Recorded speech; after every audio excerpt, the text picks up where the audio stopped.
Nathaniel Olympio, bonjour. Bonjour. Quand est-ce que l'opposition va envoyer ses membres à la CENI? Il est clair que la coalition, dans sa position aujourd'hui, c'est de ne donner aucune considération à la CENI en place aujourd'hui. Parce que c'est l'essence même de la lutte que nous menons. Aller travailler avec la CENI qui est en place aujourd'hui, ce serait une trahison pour le peuple togolais. Et je ne vois pas un seul parti de la coalition qui déciderait de participer aux travaux de cette CENI. Pour la simple raison que nous avons demandé dans nos revendications que les institutions de la République soient revues dans leur composition, dans leur fonctionnement, pour que ces institutions deviennent des institutions au service de la République. La CEDEAO a indiqué dans sa feuille de route qu'il faut revoir la composition de la CENI, qu'il faut revoir la Cour constitutionnelle. Ce sont des étapes préalables. Et même avant tout cela, nous devons nous occuper des réformes constitutionnelles, des réformes institutionnelles.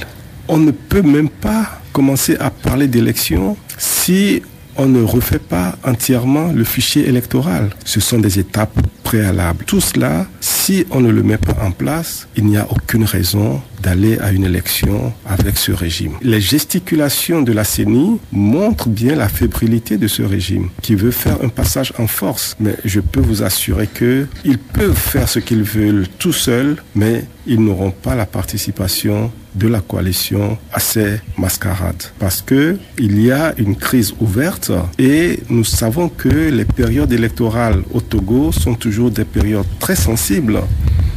Nous avons tous intérêt que les questions d'élection, les questions d'institution et les questions de constitution soient réglées avant qu'on entre dans une période électorale.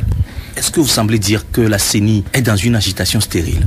Je dis simplement que la CENI est en train de se comporter de la même manière que le régime le fait d'habitude, c'est-à-dire au mépris de tous les Togolais, au mépris de la CEDEAO, au mépris du peuple dans son ensemble.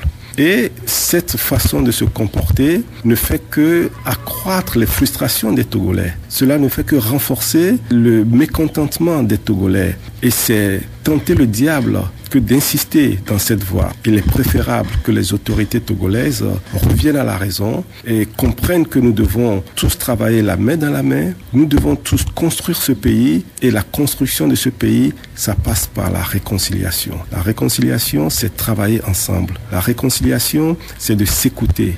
Et la réconciliation, c'est de ne pas piétiner les autres comme le régime est en train de le faire, comme la CENI est en train de le faire. La CENI poursuit ses activités. Doit-on dire que la CENI n'a pas compris la feuille de route de la CEDEAO? Ils ont parfaitement compris ce que la CEDEAO a dit. Mais ils font la sourde oreille.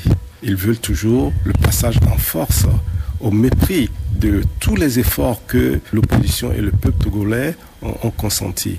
On ne peut pas accepter cette situation. C'est pour cela que nous allons nous dresser contre ces pratiques de la CENI. Nous allons stopper ce qu'ils sont en train de faire. Tout ce qu'ils sont en train de faire est nul et de nul effet. Nous recommencerons cela dans l'intérêt du peuple togolais et dans l'intérêt du Togo. Les gens qui sont à la CENI aujourd'hui, ils sont tous instrumentalisés par le régime. Ils sont au service d'une cause perdue d'avance. C'est le sens de l'histoire qu'il faut regarder. Et le sens de l'histoire commande que le peuple finisse par avoir raison. Et il est préférable que les gens s'alignent sur le peuple plutôt que de défendre une cause dont les temps sont comptés et que finalement l'excès de zèle se retourne que contre les gens qui fonctionnent ainsi. Le conseil que je donnerais aux membres actuels de la CENI, c'est simplement de se mettre en retrait de cette institution-là. C'est de se mettre à l'écart de tout ce qui se passe là-bas et pour donner une chance au Togo, ce serait aussi leur contribution à la paix et à la sérénité au Togo. Nathaniel Olympio, merci. Merci.